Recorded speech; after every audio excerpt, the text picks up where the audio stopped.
Hi, everybody. I invite you to take a seat for our next panel. Welcome to Collectors 101. My name is Carlie Porterfield. I'm the senior art market editor at the art newspaper out of New York.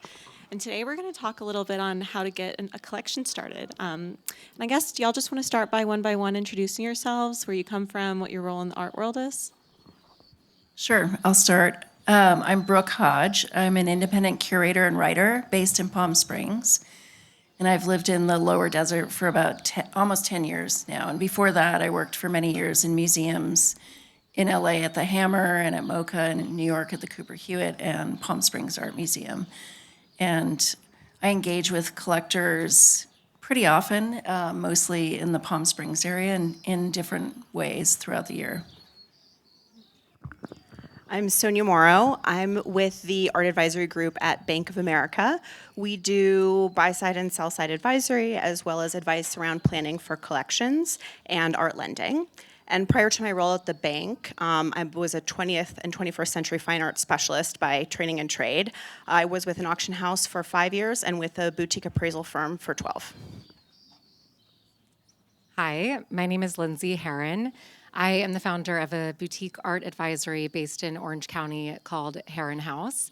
And I help first-time buyers and people with more experience navigate the complexities of the art market, so anything from discovery to the art acquisition process. And the desert has really played a big role in my transition into this field. We have a home out here that we've had for about a decade, and it's really been our home away from home. It's surrounded by several acres of government land, and the desert has just been this major form of creativity and inspiration for me, and I have hosted many artists over the years on residency to find a space to just reconnect and step outside of their traditional studio process. And my entry into this field was not traditional. I really started as a collector. And when I had made my first art acquisition, I just fell so in love with the experience of living with art. It changed everything for me. And then slowly but surely, I started helping friends, and one thing led to another, and I just really dove in headfirst into the art field, and I love it. It's a big passion. Before we get too into the talk, do we have any collectors in the audience today? Maybe aspiring collectors early in the journey? That's what I like to see, yeah. And so I guess our first question for y'all is, if someone is looking to make their first art acquisition in the next 6 months, what's some advice you'd give them? Is there anything you see, maybe mistakes you see first-time buyers making? Do you want me to start? Would you say mistakes? Let's focus on advice. Let's keep it positive. What's some, The pros, not the cons. right, exactly. What's some advice for someone who's interested in buying their next piece of work in the next 6 months? My biggest piece of advice would just be to be curious and engage, and really immerse yourself in the opportunities and experiences that are out there. This fair is, being here is a huge part of that. Going to gallery openings, exhibitions. I think it's really about immersing yourself in the experience and not being afraid to ask questions. The galleries are really there to play the role of educating and helping to explain what an artist is trying to say in their work, and they have such an intimate, close connection with that artist.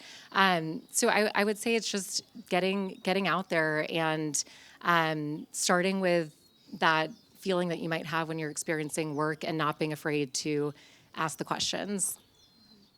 I agree. I think getting out there and seeing as much as you possibly can, investing the time and effort to really go out, see a lot, see things you know, see things you don't know, ask questions.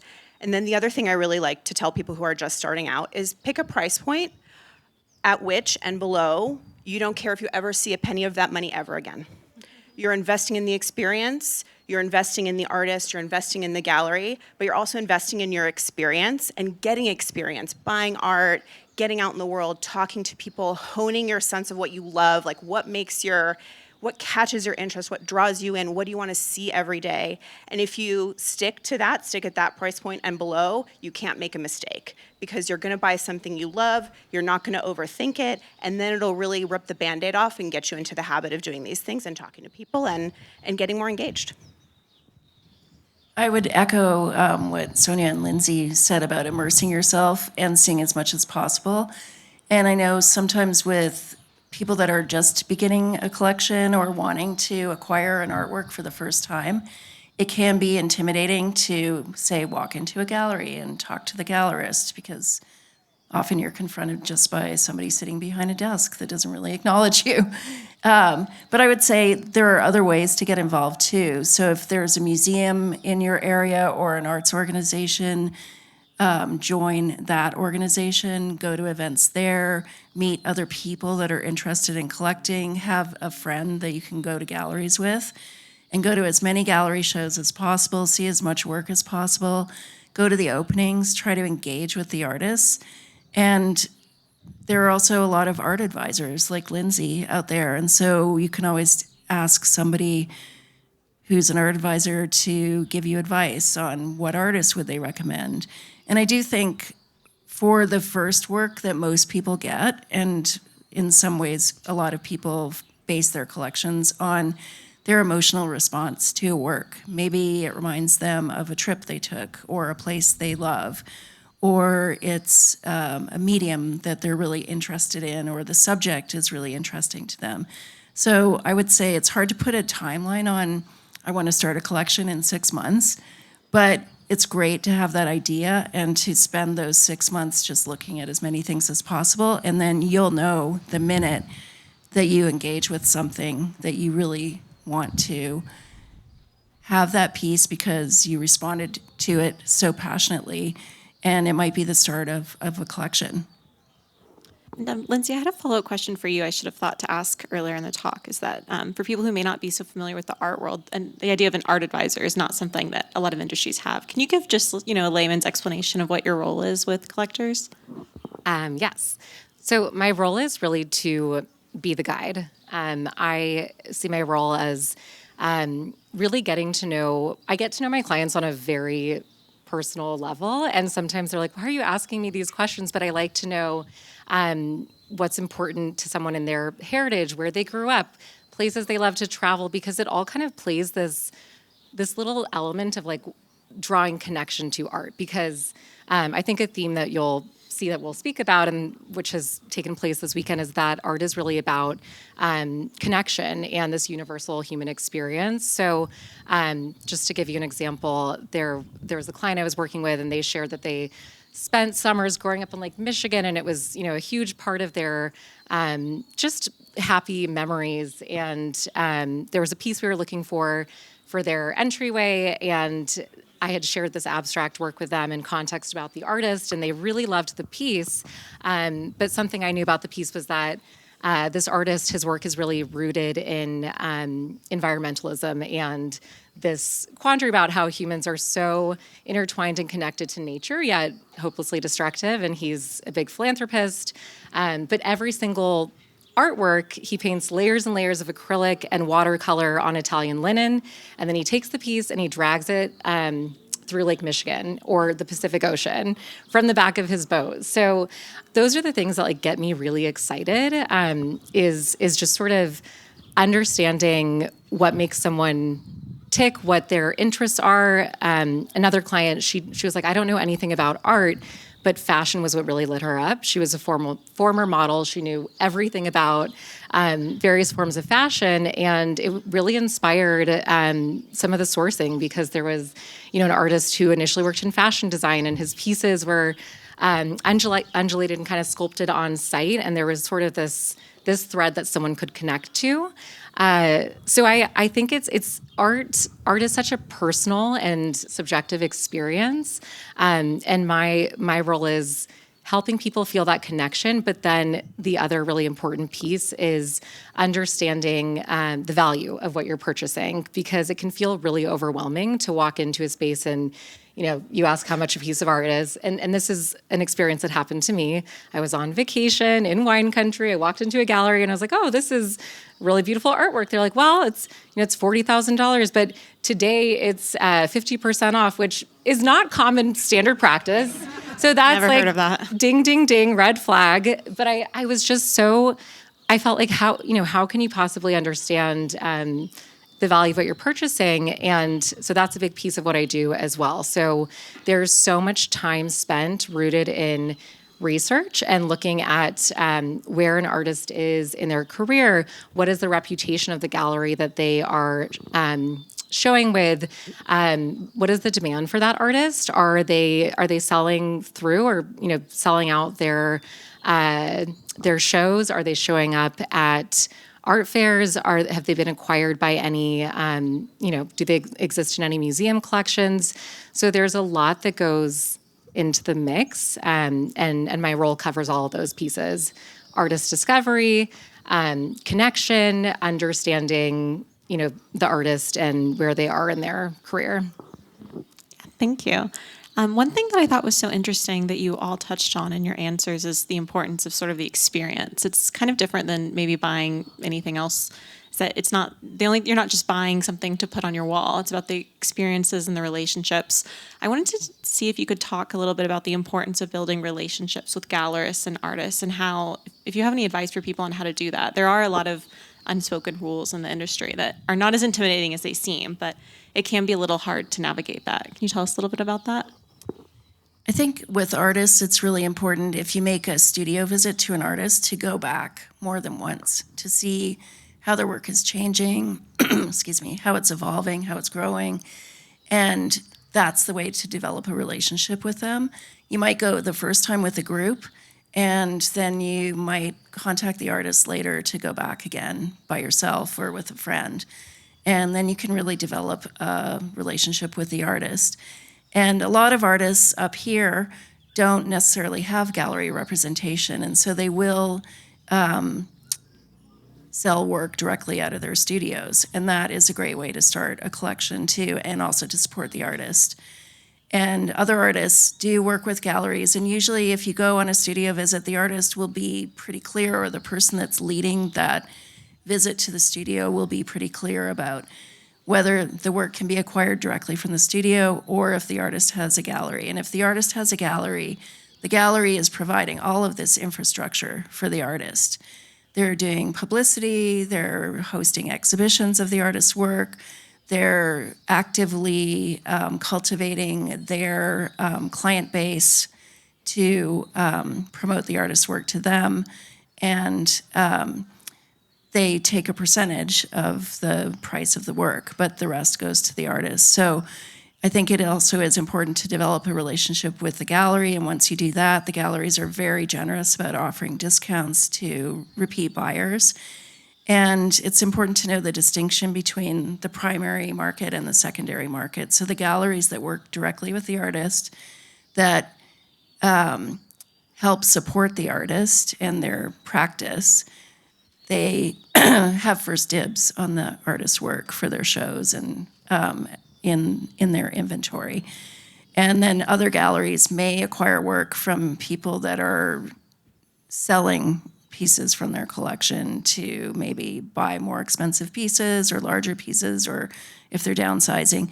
And that's the secondary market, where the artist isn't going to see any percentage of the sales. So I usually encourage people to start with the artist, develop a relationship with the gallery too, and then focus on that artist-gallery relationship as a great way to establish relationships with both of them.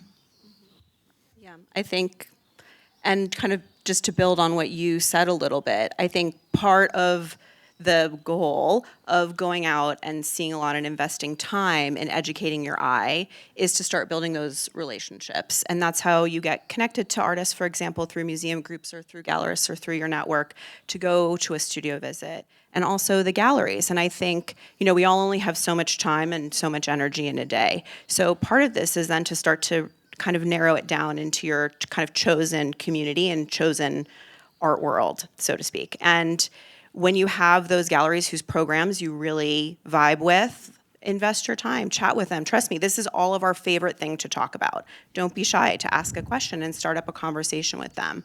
Come by the gallery. The openings are great. Go to support them. Go not at the opening, because then you have to actually get a chance to talk to them and spend a little more time with the works.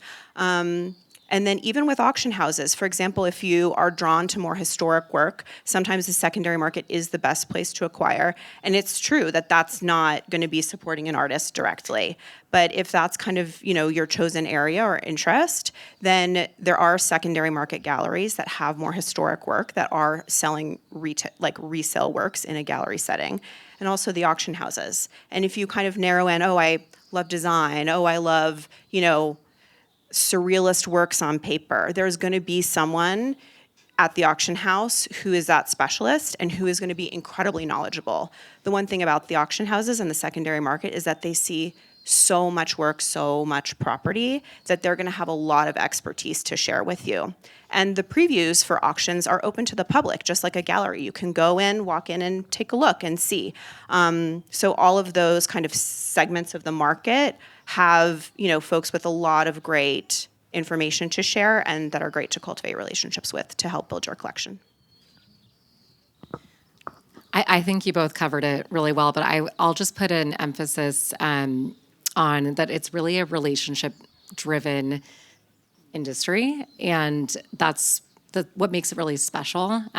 So it's not transactional. It's really about tapping into the community. And if you don't know in terms of those unspoken rules, you can always ask. You can always even ask an artist, hey, what's the proper channel to acquire your work? Or, who can you put me in touch with the right person? And they'll let you know, oh, yes, I'm represented by this gallery. Let me put you in touch, or here's a good person to reach out to. Or they might say, oh, I'm not represented. I can sell from my studio. So if you don't know, ask. But it's just building those relationships. And Sonja, I think you work in such an interesting part of the art market, probably because I do the same thing as a market reporter, kind of talking about the finances and the economics of it all. But and I thought you gave great advice for having a number sticking with for your first purchase, that it doesn't matter if that comes back or doesn't. But do you have any other advice for early collectors when it comes to budgeting, or maybe even considering the other costs of buying a work, like shipping? Yes, definitely, because I think this is something that people can gloss over pretty easily. I will say one thing, it sounds so lame, but keep your paperwork and get paperwork. Especially most artist studios, they'll give you an invoice, but that's also shows the transfer of title to you. Down the line, if you continue collecting, if it builds up, you may want to get insurance. You may want to get an appraisal. You may want to donate a work of art to a museum that, shows this artist and really support them and the community in that way. Keeping your paperwork is really important. And it's super easy, just do it right away. But a lot of people forget, especially in the early days when you're kind of just having fun with it and the pressure's low and you kind of you're not necessarily thinking about the future, where it's going, and that's totally fine. But keep your paperwork. Also think about, for example, here, if you bought something here, if you live in LA, it's small, it fits in your car, that's terrific. If you live in New York, maybe it's too big to take on the plane. Do think about this, because shipping at this moment is incredibly expensive. So let's say you buy a work for $5,000. That might be the cost to ship it as well. So just be aware. If you're buying a work on paper and it's framed, maybe you don't like that frame. Maybe you don't need that frame, because you can ship a work unframed. It's way cheaper. That's getting a little bit into the nitty-gritty, but just a few things to think about. When you're just starting out, you have a few pieces. It's probably covered by your homeowner's insurance. But as your collection grows and you have individual pieces of more significant value, or the value of the entire collection starts to get more significant, it's time to just start thinking about maybe getting art insurance. It's not super expensive compared to other kind of, insurance for jewelry or watches, things like that. But it is a good thing to have once your collection starts to grow, just to protect yourself and your investment in your artwork.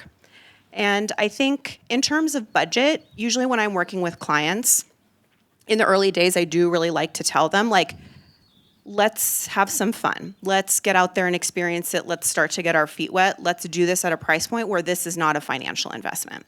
But everybody has a price point above which it starts to be a financial investment. It's a significant amount of money, and you want to do that additional due diligence, just like you were talking about. Where is the artist in their career? What's likely for the future? None of us have a crystal ball. Nobody knows if that artwork is going to be something that you could resell at a later date at all, much less for a profit, or if it's something that a museum would want to take into their collection in the future. But all of these, there are signs that make it more and more likely, like Lindsey was saying. So I think all of this due diligence gets to be really important at a certain point, and working with knowledgeable folks is really great because people can help you. They can tell you, have there been secondary market sales? Where are they? Is the word on the street that this artist is going to be in the next Venice Biennale? All that kind of stuff is someone that a professional can really help you with. But that said, I will say, I do like to tell people to buy with their eyes and not their ears. Not to say that and not to say that you shouldn't listen to, trusted friends or colleagues or professionals in the space. You absolutely should. But at the end of the day, you have to live with it. It's your money. You're making this purchase. It's your collection. You're in control. And you need to be satisfied with your decision. The Lauder brothers, very famously, started buying turn-of-the-century Austrian art, Egon Schiele, Gustav Klimt. When they were buying them, they were incredibly out of fashion. And not to say they were cheap, but they were a fraction of the cost they were now because they were not popular. This was not what the secondary market wanted because the market's really only as smart as the money in it at any given time because art is only worth what someone will pay for it. So if you don't have a lot of competition for this work, the price is going to be more approachable. So they were buying at that time, and look at it now. The Klimt is, the second most expensive work that's sold at auction from that collection. That was just in November, over $200 million. So all of that to say, at the end of the day, trust your eye, trust your instinct, and mix that in with the support of the folks around you who are really helping you along this journey and the community that you're building through all your relationships in the space. So based on the advice we're getting, we're all going to leave this panel and go buy the work of art we like at the fair, obviously. But Yes. Brooke, I wanted to ask you about, once you've started to build your collection, how do you encourage collectors to think conceptually or thematically about their collection rather than maybe just going with the first thing that catches their eye? That's a great question. I just worked with a couple in Palm Springs to curate their collection for their new house, and they'd been buying work for quite a long time. And it was, at first glance to me, a little bit disparate. There wasn't really necessarily what I could see at first, a thread that was connecting everything. And so in thinking, as a curator who's worked on a lot of exhibitions, there's always some kind of theme behind that exhibition, or it's a one-person show. And in this case, it was like doing a big exhibition of many different artists. And so I think as you collect, then you start to notice what you're drawn to and what threads connect the pieces in your collection. And it could be something as straightforward as color. Maybe you're really interested in color or pattern, and you go for those pieces that have color and pattern. And I think you have to decide if it's important to you that your collection holds together as a body of work, or if that's not important to you, and you just love these pieces and you love living with them and looking at them every day. So, but I do think that as you start collecting, you start to see threads. Maybe you're drawn to work by women artists. Maybe you're drawn to a particular medium like photography or drawings, since those are usually good entry points into starting a collection because they're less expensive usually than paintings and the scale may be smaller. So I think you just start to recognize those connections and maybe you start to go deeper with one of them or a couple of them. One thing we've touched on is how once you grow your collection to a certain size, maybe your tastes shift, you become interested in other things, and a lot of collectors realize they want to reinvest in their collection by selling works they already have. How do you advise people to start approaching that and doing that carefully and with care? Lindsey, do you have experience in this? I was going to say, you might be able to speak to this a little bit more. But I mean, I think for one, I would buy with the intention to hold on to it for a while. The longer that you hold on to a piece, the stronger likelihood that it will appreciate over time. So I think that's one piece. The other is to, in my experience, I'd go back to the gallery first, who's representing, and often in a sale, that might even be in the sale contract that if you choose, if you opt to wanting to resell the piece in anywhere from like 2 to 5 years, that you go back to the representing gallery of the artist first. So those are my initial, notes. Yeah, I agree. I think looking at where it was acquired is a really important first step. Typically, where it was acquired, especially if it's within, I would say maybe 10-ish years, should kind of get the first right of refusal to reoffer it to the market. And sometimes that's the artist. Sometimes that artist will now have a representing gallery. They might refer you there. Maybe the gallery doesn't work with the artist anymore that you bought it from. Maybe you go to the artist. So, but I think doing a little due diligence at first, just to kind of keep, that community relationship intact, is a great thing. If you're further down the line from purchase, or there's a really large group that you're thinking about selling, then I think auction is always at least something to be considered as part of the conversation. Because private sale through a gallery or an artist can take quite some time. If you're on more of a, kind of time consideration, one benefit of auction is that okay, on April 2nd, all 50 works are going to be offered for sale, and the market's going to do what it's going to do. It's going to be set up for success best we can, but the chips will fall where they may, and then you can go from there. So a lot of times with resale, you're either kind of giving up time or money. And with auction, it might be money, and with private sale or a gallery, it might be time. But depending on who the artist is, what the market for that artist look like, there may be a very clear advantage to one or the other. Because especially some younger artists, they don't have a lot of resale yet, especially on the public market, then it's definitely worth it giving it the time to go through a private, like a gallery or another resale, instead of going with auction. And sometimes there's a lot of demand for the artist's work on the secondary market, and there's a lot of upside to considering that. And what if the collector is interested in donating works to a local institution? How do you go about that? 'Cause, you have to work with, kind of figure out if the institution even wants it. Brooke, do you have experience with that? Yes, most institutions receive a lot of offers of donations to their collections, especially at the end of the year when people are looking for a tax benefit.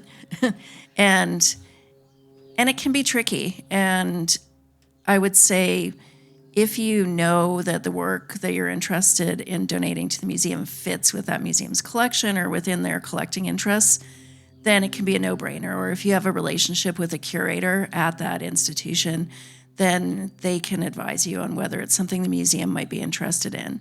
Sometimes a single work is easier to donate to a museum than, for example, an estate, where the museum might not have the capacity to take a lot of works from one source or by one artist. But most museums are interested in collecting artists' work in depth, so they'd rather have more than one piece than just a singular piece. So if you already know that the artist whose work you have is in their collection, then I think it's worth approaching them. So we've gotten a lot of information today, and one thing I think early collectors struggle with is how to kind of gauge and prioritize all these aspects. When it comes to falling in love with the work, your relationship with the artist or the dealer, how it'll even fit in your house. How do you kind of advise people to kind of judge all of these and gauge which is the most important to them and which of these things they should prioritize? I mean, I will say that, don't underestimate the logistics. Will it fit through your door? I have a client literally had to get a crane to get it through their 3rd-story sliding glass patio door, a very large painting. So, that's an extreme example, but I don't think it should be your number one priority, but I do think, don't forget the logistics. We all love getting swept off our feet, but I do think that remembering things like that, what is your price limit? What's your budget? where is it going to go in your house? How are you going to get it there? And of course, I think number one, do I want to see this every day?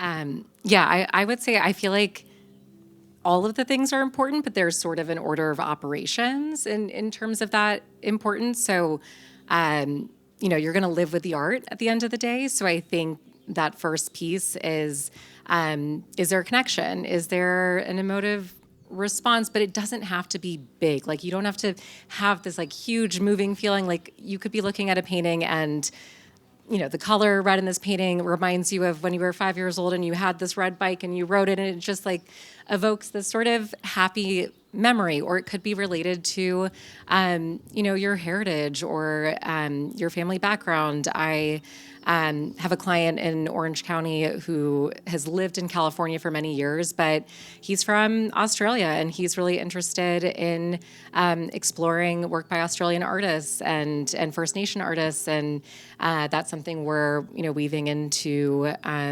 the procurement of his collection. So I think there's a few things, and then one note on budgeting that I would say, if you're like a true first art piece that you're going to decide to purchase, and you really have no idea where to start in terms of budget, I like to tell people that you should really be willing to spend or invest what you would invest in like a really sexy piece of furniture that you love, like what you'd be willing to invest in a couch, because that might be around $10,000, and in about 10 years, you're going to replace that couch. But if you spend that amount of money on, work by an emerging artist, it has the potential to appreciate over time. It also is something that is really special, where it can be passed down to future generations. Often people will say, I have this piece, it was my grandmother's, and it just brings me so much joy.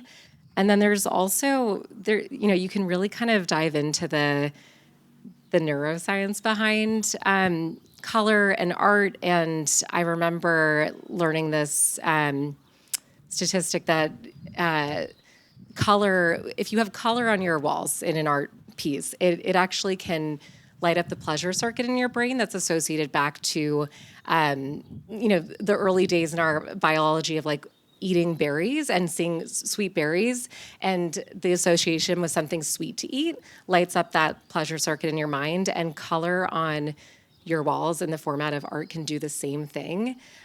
So it's also just like this investment in your emotional well-being and expansion. So those are the things that get me really excited and passionate about just the value of living with art beyond the monetary piece of it. It's huge.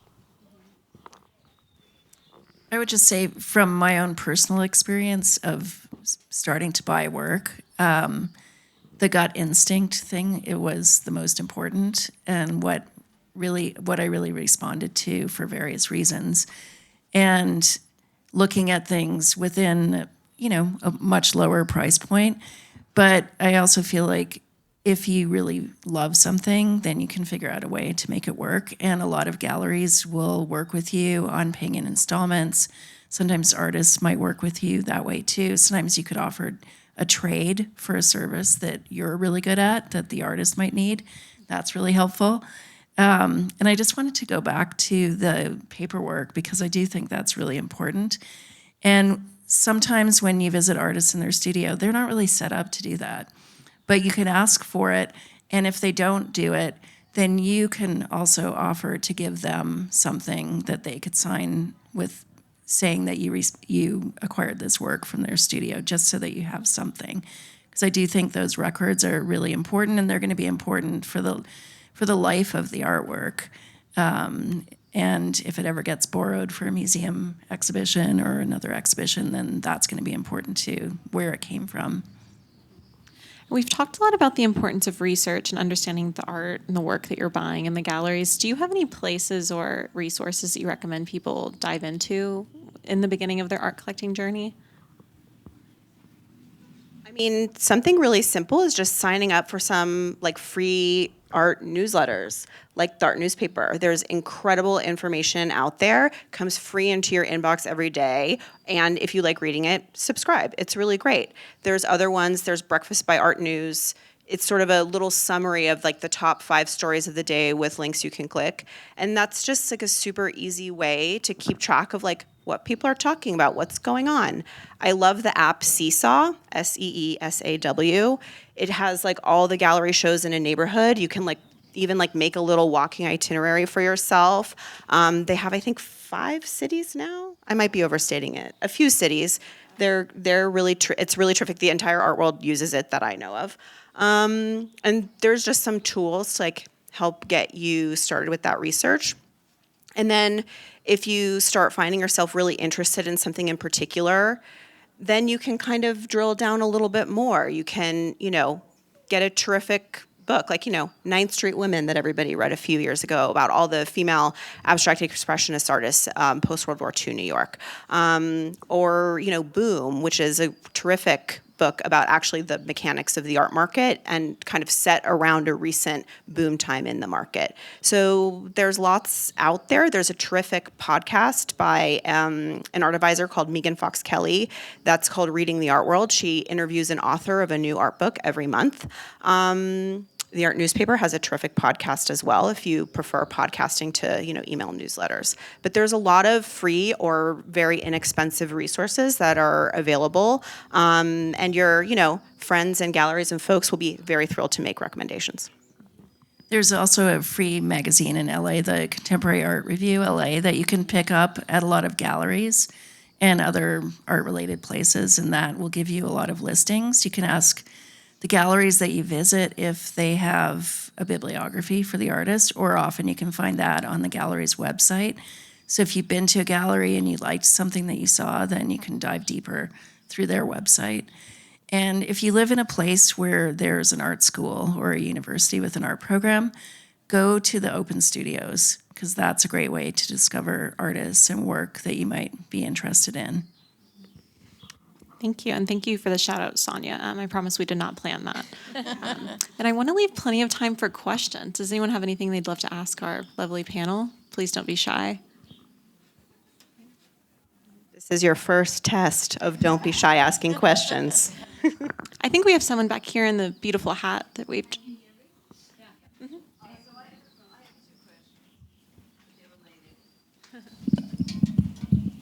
One with regard to what you were just talking about, which was resources for research.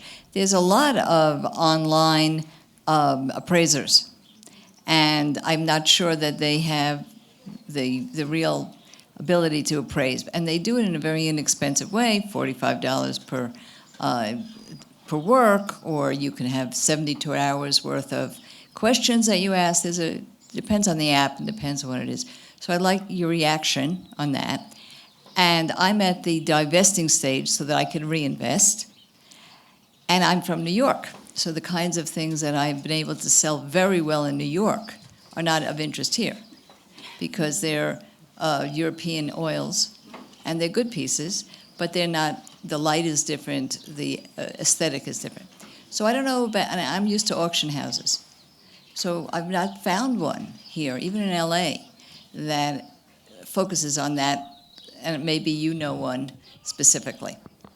Thanks, those are great questions. So I guess to start off with, remind me what the first question was. That was the appraisal about one. the appraisers, As a right? former appraiser, if I may plug, there are 3 terrific personal property appraiser groups that are professional associations. So, for example, you may know for real estate appraisers, there is a license. Personal properties appraisers are not licensed. There is no license for them.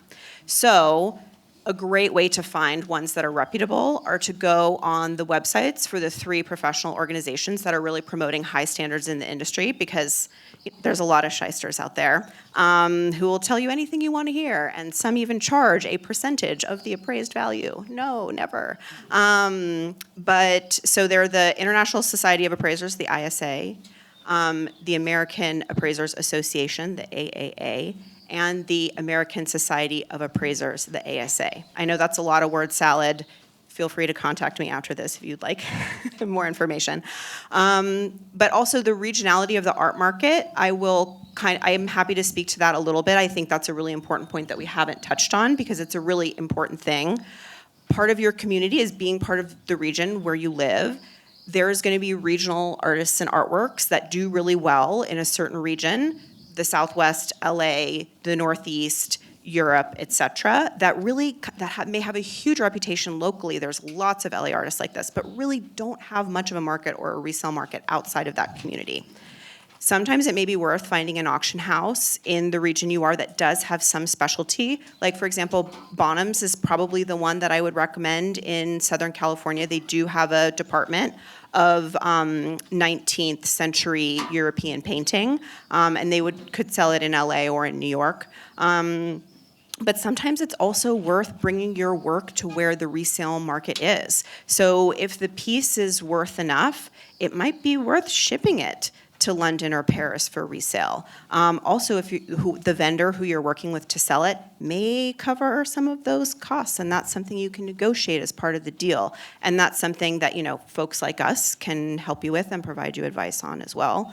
But there's kind of more than one way to get this done. You do have options, I think, within your region, especially here. The West is such a huge, the US is the largest art market in the world. I think by, it's like 45% of the entire global art market is in the US, and of that 45%, the West, particularly California, is 35% of that art market. So we have a lot of resources here in California, but if you're based in other places that maybe don't have the same, I would encourage you, it's probably worth traveling if you're really looking to get the most return out of your resale. And I think we had a question up here in the front. Is that right? Yeah. Yeah. There's a book I read called Get the Picture by Bianca Bosker. I just wanted to get your thoughts on that particular book because it seemed like such a revelation because she was like an undercover, kind of like a journalist, and then it kind of exposed kind of the art world because I'm also like a designer, artist, and reading this book, it made you feel very disillusioned with the art world. I just want to get y'all's thoughts on that. Just in case anyone couldn't hear, the book is called, what was it? Get the Picture by Bianca Bosker, who also wrote an excellent book about the wine world called Cork Dork. And some people have felt pretty disillusioned about the art world after reading it. Sonja, you've read it, I assume? Oh, yes, I read it.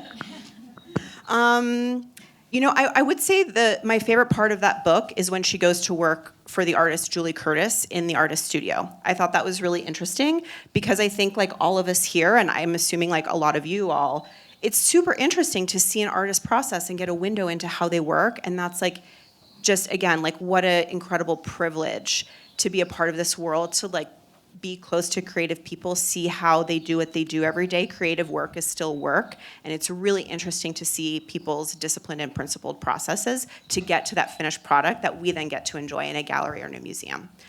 So I thought that was really lovely. I enjoyed it very much. There's this section about when she works for a gallery. This gallery owner is a little unhinged, and she does not have a terrific experience working there. I think all of us can attest that working for a gallery can be a tough gig because the person whose name is on the door, it's their family personal business, and they can run it however they see fit. There's been a lot of professionalization in the art world, so I think it's not quite so bonkers as it used to be, but that's definitely still a thing. But again, one person's nightmare could be another person's dream, right? So it all just, again, comes to those relationships and who you want to surround yourself in, your various contexts.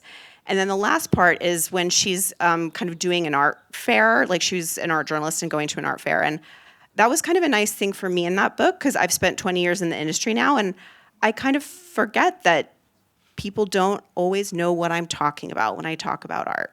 So it was a real great reminder that like there's a lot of jargon, vernacular slang that we all use without thinking kind of within this world, and that's part of what makes it seem intimidating and exclusionary, which is, I can promise, not most of people's intention at all, because most people want the art world to grow. We want creatives to be supported. We want artists to be supported. We want our businesses to be supported. And that means people coming in and feeling welcome and participating. So I think that, to me, was a great reminder that, not everybody necessarily knows what, interstitiality means, or that there's more than one level of VIP for an art fair, or what that means. So I think for me, that was kind of a great thing in that book as a kind of an inside person reading from her perspective.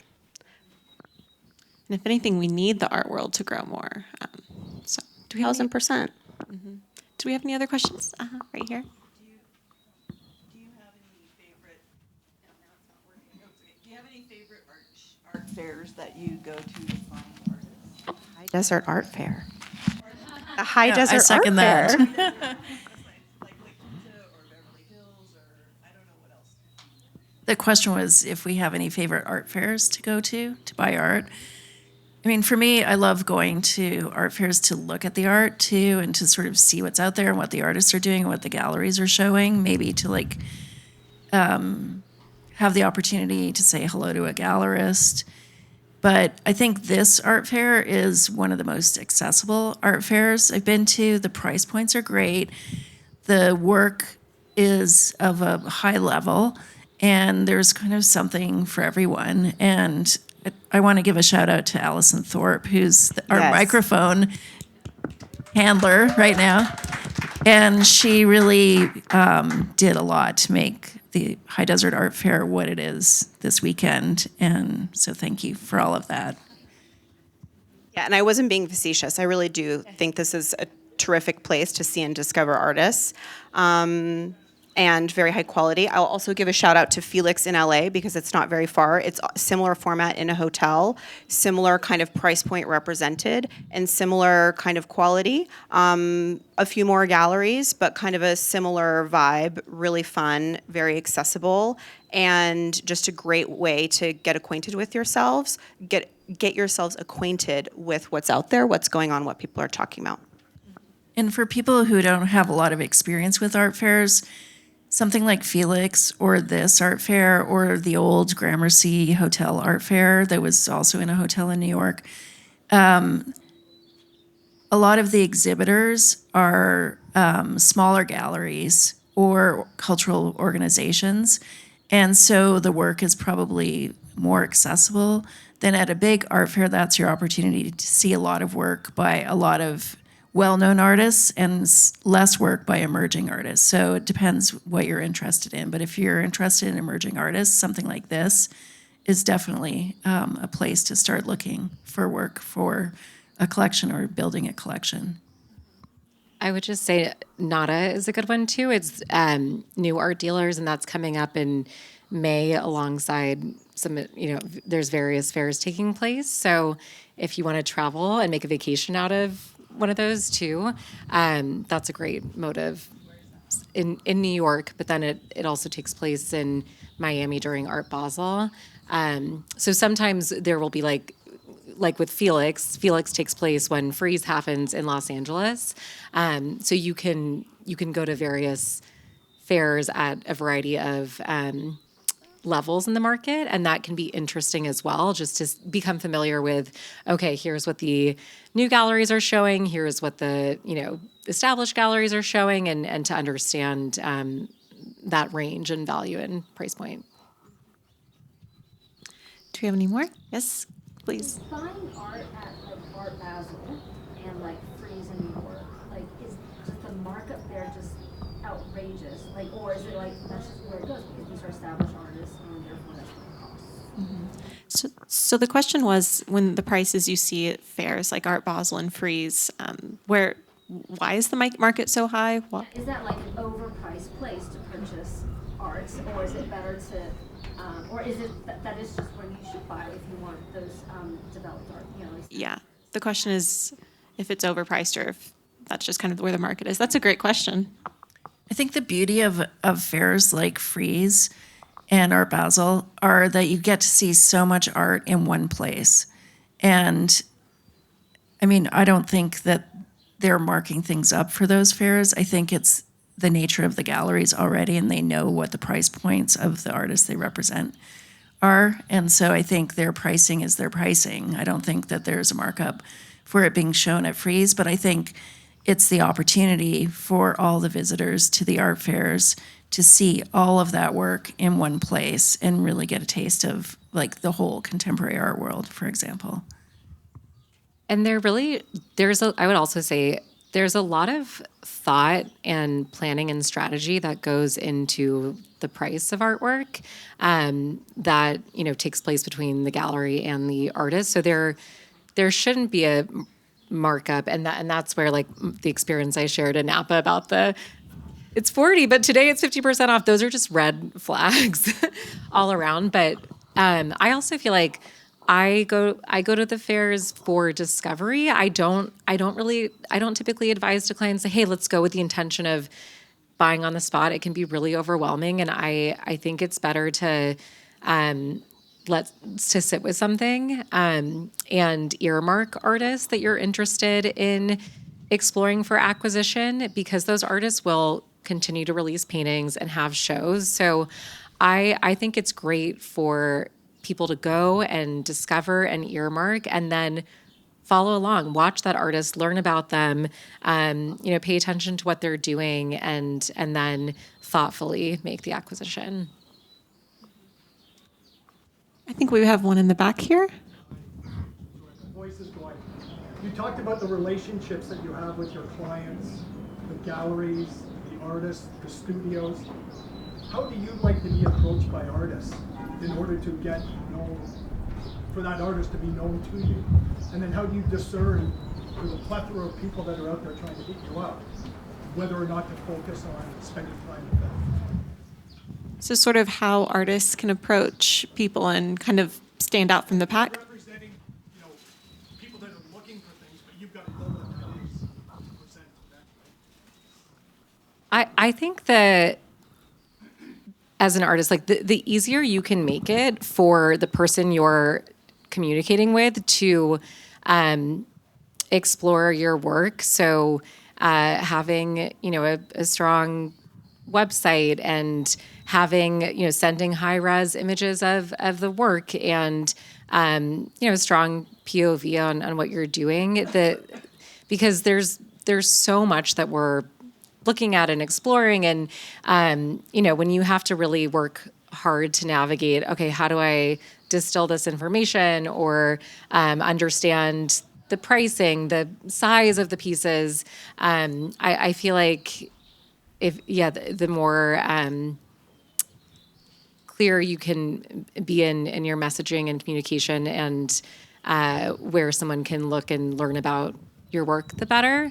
But I love hearing from artists. I enjoy engaging in conversations and when I can, being a resource to helping artists in their career, even if it's just a sounding board, a question about, hey, can you help me understand what this gallery contract looks like, or being a sounding board, because there's a lot of variances. It can be a little bit like the Wild West, unfortunately. So hopefully that answers your question a little bit. And I think we have time for one more question. I feel like advisory services, I would associate them with an established collector or a higher end of collecting. As a new collector, can I afford an advisor? How does that look for an emerging collector? Yeah, the question is how are advisors useful for emerging collectors? Can they afford them? Yeah, that's a great question. I think there are different ways to work with advisors. So some advisors, you could have a arrangement where you would work on a retainer system with the advisor, and then they're always on the lookout for work for you. Or you might negotiate, if you were going to buy a work that the advisor shows you, that you would split the discount with them and they would receive half of the discount the gallery offers you. So that's a way to do it where you're not paying a monthly retainer or an annual retainer. And I do think, some beginning collectors definitely are interested in working with somebody who they might think has more access to artists and the art world than they do. And so in some cases it's worth it, and maybe you just make a one-time arrangement, like for them to take you around an art fair or to bring you up to the high desert and show you like 5 or 6 artists, visit 5 or 6 artist studios. So I think there are different ways to do it. And I think, Instagram is another thing that is really important for artists. And it's a way that a lot of galleries sort of know who's doing what. And a lot of artists are really open. I've contacted a lot of artists because I like their Instagram posts and with the work that they're showing on their Instagram. And they're really open to that. And then you can arrange visits that way. So I would encourage you just to like reach out also directly to the artists if you can. Lindsey, I assume you have thoughts? Well, I would just say that a lot of people don't know that art advising or consulting is a service that exists. And it's not that, I mean, it's different, but the same way you might think about hiring an interior designer to work with you on your home, what I'm doing, it's sort of like the interior design, but I'm very specifically focused on art, and I'm thinking about the project cohesively. I also work with a lot of designers, and I work with a lot of clients directly. So, that element is also, it's not just about, it's multifaceted. It's learning about the artist, the value, but I'm also paying a lot of attention to scale and where this is fitting into your home, and is it going to be cohesive and elevate the overarching design of your house. So I would say if you're thinking, oh, I might hire an interior designer, you can also include an art advisor in your project and say, you know what, I really want to have a special focus and emphasis on the art. So I'm often working with clients where I'm involved, designers involved, or it's just me and the client. Well, thank you all so much for joining us. Please give it up for our wonderful panel.